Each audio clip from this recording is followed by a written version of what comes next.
দিয়ে দিলাম তেজপাতা, দিয়ে দিলাম রসুন বাটা, দিয়ে দিলাম আদা বাটা। মশলাটা ভালো করে আমি ভেজে নিই যতক্ষণ কাঁচা গন্ধ না যাবে। রসটা এখন দিলাম হলুদের গুঁড়া, দিয়ে দিলাম ধনিয়া জিরা মতন লবণ,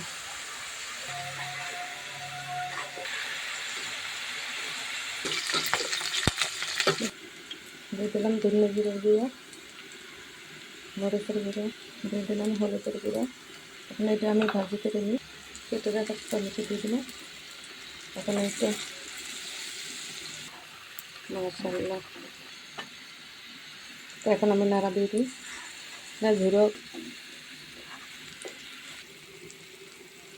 দিয়ে দিলাম ডিম কাটা। তো হয়ে গেল আমার ডিম ঝুড়ি। খাইছি অবশ্যই কমেন্ট করে জানাই। আমি এখন ঢাকনা লাগিয়ে কাটা দিয়ে আমি নাড়া দিয়ে ঢাকনা দিয়ে দেবো।